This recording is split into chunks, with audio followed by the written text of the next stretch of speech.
So good afternoon, good evening. I think it was quite a charged day today, and my first words are words of many thanks to everyone that presented and everyone that participated. I think it was extremely interesting and very rich day.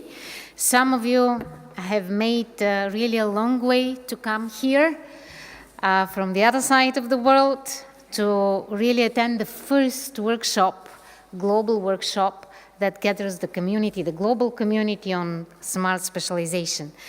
And one of the benefits of this first such global workshop is that it brought a varied community of policymakers, of researchers, of practitioners, representatives of international organizations, experts, doers, and on this very rich output of this full day of work, we can now build on and we can reflect further, and there is a lot of food for thought. The vital importance of this workshop, I would summarize in 3 elements. So the first one is that we gathered together for the first time. So there is such a community, there is a global community of smart specialization. We are today here, the seeds are spread, there is a lot to do further. The second one is that we have managed to put ourselves together to take stock of where we are. And we discovered a lot's going on, different directions, different experiences. This stock taking will be a valuable input to your work, to your experiences, to our future common work together. And the third one is that we had the opportunity to create bridges, to think about how to collaborate and cooperate further, to explore new combinations, like, for example, the last workshop, to explore how the smart specialization concept can be usefully implemented for the international agenda. So it was, at least for me, though I was not able to follow the full set of presentations, I also had some bilaterals where I learned a lot from about the regional experiences, but my impression, and I heard the feedback from the audience, that it was a very rich overview of the various territorial experiences. The geographical sessions really outlined the specificities of the regional experiences across the globe. We have different adaptations, different applications. We have to learn from that. Then we had different types of countries or regions. With some of them, we have already a quite well-established dialogue and collaboration, and I'm particularly happy that we had, for example, Mexico and Brazil, which are pioneering countries with which we have been working for a very long time.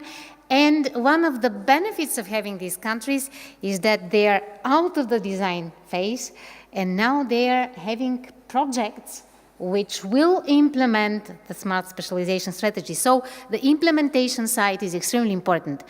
Because from my regional experience, because some of you know that I was doing smart specialization for a very long time, since the very start, almost.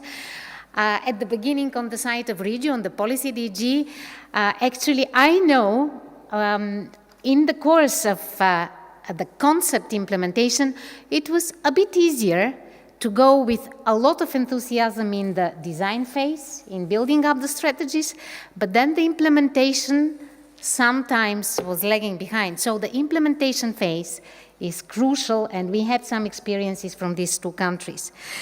But also from Australia, one of the regions. Then, actually, what I discovered, and especially in my bilateral talks, is that smart specialization process is a very nice connector of the other parts of the world with the EU, because, and it's a very nice systematic way of matchmaking and doing business and making the things together. Then I'm really happy that Australia is here, and I had a very nice bilateral talk. I'm really happy that we outlined a number of areas where we can continue working. The example of the Hunter Valley region is very important. And actually, this is one of the pioneers because it was set up in 2015. So from the point of view of the 10 years of experience of the smart specialization concept, this is already a good record.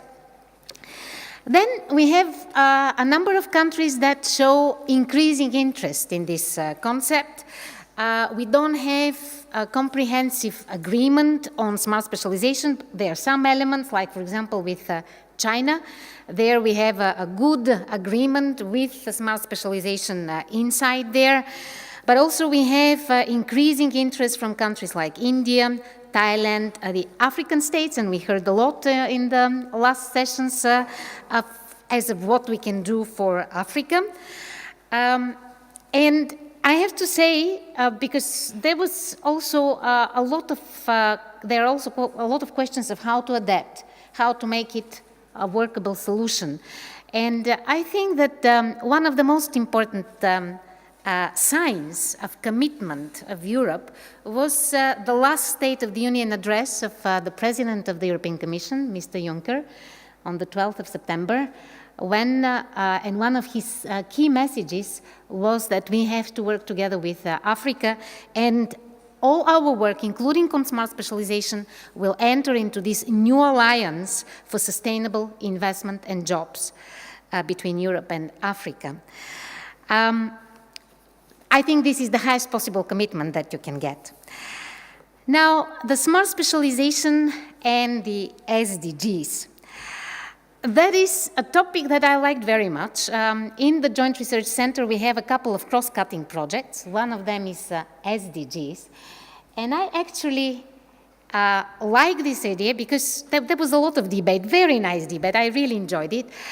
I would take smart specialization on one hand as a content related to SDGs. And I will start with the fact, it was mentioned very nicely, although we have one of the SDGs related to innovation, in fact, it is a CAT. It's a key enabling technology or methodology to implementation, because everybody was clear that actually we can't, with linear development, we can't achieve the goals. We need exponential development, and this exponential development comes through innovation. So, in a way, this link-up of smart specialization concept, which is already global, makes and integrates smart specialization much deeper into the international agendas, both from the point of view of the Commission, and I heard colleagues from the External Action Service and DEFCO and other services that deal with the external dimension. So we are more and more sought, DG Regio and JRC, as holding the concept to apply it for the international agenda, but we also have a lot of soliciting from outside the European Union. So the synergies for me are clear. Content-wise, we need innovation strategies in order to achieve the SDGs. And on the other hand, we have the approach, which is a very clear benefit for the achievement of the SDGs. One of the key components for the success of the SDGs achievement is ownership. This ownership can be built only through bottom-up approaches, through inclusive practices, participatory practices, practices that build common visions. And actually, this is exactly what the smart specialization concept is about. It's inclusiveness, it's a novelty in terms of governance model where everybody is mobilized, everybody is in a dialogue and thus engaged. Everybody participates in the strategy, build up the quadruple helix. That gives much more certainty that the generated value added will be distributed more properly. I know that distribution processes depend on many factors, but the smart specialization concept, by virtue, is inclusive, bottom-up, and normally should bring better distribution of how and what we invest. So this type of methodological element for me is extremely important. And the third element, which was also mentioned by Alessandro, the evidence, the monitoring, the indicators. If we want to be credible, we need that. And we have it in both processes, in SDGs and in the smart specialization strategies. The monitoring concept is very well embedded. Marek told us that we still have things to do, but it is there, and we insist that it is there. Now, Marek can hear it from here. I intend to talk to you and DG Regio. Probably we have to think how, for the next programming period, we can align the monitoring to the extent it's useful and meaningful. How we can align these processes so that we can have more streamlined monitoring indicators and so on. We have to think about that. Sometimes the administrative burden is not about the reporting, it's about the parallel reporting. So probably we have to think about this. So on this basis, I can say that one of the interesting elements of this workshop is to see, to test, to what extent you're interested in this combination of the two, and of this fusion of the two topics, whether you would think that we might gather together, work together, draft a paper, and potentially present something at the next high-level political forum on the SDGs, on how smart specialization can instrumentalize the implementation of the SDGs. We are prepared to do that. Let's sound about to what extent we can have this alliance around such a paper.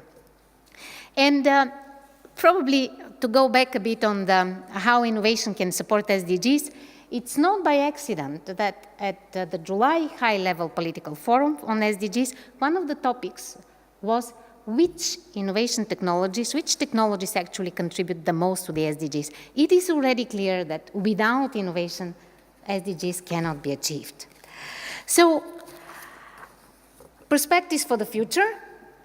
My plea, we had today a very rich networking day, and my pleas, keep contacts, indulge into further collaboration, individual, as a group. We have to use this potential of creating contacts today, and follow up on all the ideas that came up in the sessions. Then the learning. We have to continue learning from each other's experience, because discovering the wheel is not the best we can do. That's why we are a community. We have to learn from each other's experiences. We have to identify the common challenges and work together on everything that we can do and solve and find solutions to together. And my favorite, the third one, cooperation. And I will divide it into two. Collaboration agreements, various instruments and all that. That is the formal side. The other side is cooperation within the concept of smart specialization. I was talking today to Victor. With the Western Balkans, we have now the strive to really implement all the lessons learned from what we did with the member states on smart specialization. And we have to be fair and admit that one of the deficiencies of what we did with the member states is that we didn't manage to embed genuinely cooperation in the smart specialization strategies. It was a bit a posteriori when the smart specialization platform mapped the already identified priorities, and then collaboration started within the thematic platforms. But we can do more in the design phase, at least to inform the process, because it's a bottom-up approach. We cannot change the ideas of the local agents, but if they know more about the cooperation potential elsewhere, about the value chains they can enter, then probably the smart specialization strategies will look a bit different.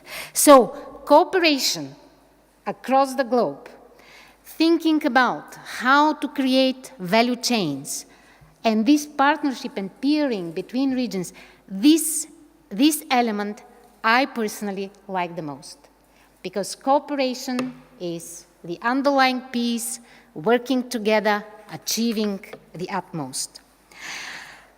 My final remarks, probably just to sum up a bit of what we have achieved so far. The smart specialization started 10 years ago. I was asked whether I know Mikel Landabasu, and actually I think he deserves to be mentioned, because Mikel was one of the drivers, one of the founding fathers of this concept. And believe me, at the beginning, now it's established, it's settled, so we all know, we like it. But it's always difficult to be at the beginning of a process. And Mikel was one of these people. He now works in Digi Communication, but we were in one team. He was in my team in Digi Regio, and he was a real driver. He was a convincer. So what we have today as a concept, as an embedded concept in EU policies and now globally, very much owes to people like him. Now we have 120 strategies to implement. We have already some nice evidence that implementation goes well, that we cover priorities, we are not spreading too much, and so on. We also have a very sound platform, the Sevilla platform, and I want to specifically thank all the colleagues that work for the platform, because this is such a continuous, sometimes tedious work. You can't imagine these people, how many strategies and options and variants of strategies they studied. Thank you very much, colleague, for this work. We have now 3 thematic platforms. Again, to recall, energy, industrial modernization, agri-food. A lot is going on there. We have 80 regions and 120 stakeholders that are associated in partnerships under these thematic platforms. So this concept started in the EU, and now it's a source of inspiration for many other countries. We are ready to work together. Our platform now has 22 members that are non-EU countries, regions. Welcome to our club. We opened up last year, and welcome to our club. And I think the best motto for this concept is that it comes from the regions and it goes for the regions. So it's really so beneficial and so inclusive, and this is the beauty that attracts to the concept, the global community. Thank you very much for coming. Wish you safe journey back, and I hope to see you at our second global seminar with more experiences, richer exchange, even richer exchange, and more to report as achievements. Thank you so much.